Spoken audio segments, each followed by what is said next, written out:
Imaginez un monde où vous vous libérez de vos croyances limitantes qui vous maintiennent dans la souffrance et l'insatisfaction. Un monde où vous vivez selon vos propres principes, des principes profonds qui vous guident vers la liberté et le bonheur. C'est précisément ce que propose Don Miguel Ruiz dans son livre révolutionnaire Les 4 accords Toltec. Mais que sont ces Toltec? Qu'est-ce que c'est un Toltec?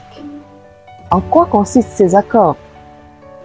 Entrons dans la sagesse ancienne des Toltecs et découvrons comment elle peut transformer notre vie. Hello, c'est Balza, bienvenue dans Best Action. Ici, nous parlons de tout ce qui nous permet de révéler la meilleure version de nous-mêmes, personnellement et financièrement.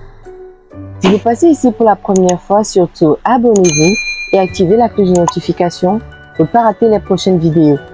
Lâchez-nous un pouce bleu, ça fait toujours plaisir, et partagez afin que d'autres personnes soient impactées par ce contenu. Les 4 accords Toltec de Don Miguel Ruiz trouvent leur origine dans la sagesse et les enseignements des anciens Toltecs. Un peuple mésoaméricain vivant il y a des milliers d'années dans ce qui est l'actuel Mexique. Alors c'est quoi un Toltec? Le mot Toltec en lui-même signifie artiste de la connaissance. Alors ces artistes de la connaissance étaient connus pour leur sagesse profonde et leur quête de liberté spirituelle. Les Toltecs étaient des chercheurs de vérité. Ils cherchaient à comprendre la nature de la réalité et à vivre selon les principes qui les mèneraient à une vie épanouissante et pacifique. Alors sans plus tarder, je vous présente les 4 Toltecs tels enseignés par Don Miguel Ruiz. Je tiens à préciser que ces enseignements sont un guide pratique pour tout un chacun, car ils nous aident à rompre avec les schémas de pensée qui nous limitent et qui nous empêchent de vivre pleinement. Premièrement, que votre parole soit impeccable. Nos mots ont du pouvoir. De la même manière que nos mots bénissent, ils condamnent aussi. Ce premier accord nous invite à être conscients de la puissance de nos mots et à les utiliser de manière positive, quel que soit l'état d'esprit dans lequel on se trouve. Ça peut être difficile, parce que si vous êtes en colère, il vous sera difficile de vous exprimer de manière positive. Nous devons comprendre que cet accord est le plus important, mais aussi le plus difficile à honorer, comme je le disais tantôt. C'est un accord très puissant, car votre parole est un pouvoir créateur. Cela implique de dire simplement ce que l'on pense véritablement et éviter de propager des médisances et des jugements. Par exemple, au lieu de faire des reproches incessants à quelqu'un pour une erreur ou une attitude commise, montrez-lui tout simplement votre soutien, en lui exprimant non seulement de l'empathie, et aussi en lui donnant des conseils constructifs. De cette manière, il gagne en s'inspirant de vous, premièrement, et il développe une attitude meilleure, non seulement pour lui, mais aussi pour son entourage. Quoi qu'il arrive, n'en faites pas une affaire personnelle. Faites le nécessaire pour ne pas accorder une attention particulière à tout ce qui gravite autour de vous, que ce soit en bien ou en mal. Ce deuxième accord nous montre que nous ne sommes aucunement responsables de ce que les autres font ou disent, et même si c'est à nous-mêmes qu'ils le font ou le disent. Les actions et les paroles des autres sont très souvent le reflet de leurs propres blessures et croyances. Et de là, ne doivent pas être interprétés comme une attaque personnelle.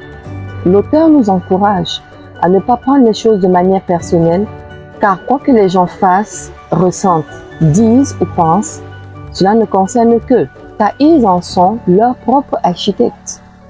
Cependant, ce qu'ils disent, font, ressentent ou pensent ne doivent pas porter atteinte à votre vérité personnelle.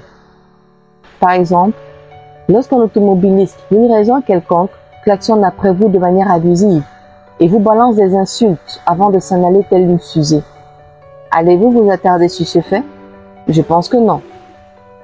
Par contre, il serait intéressant de proclamer des paroles constructives à son endroit, car avec une attitude pareille, il est son propre destructeur. Ne faites pas de suppositions.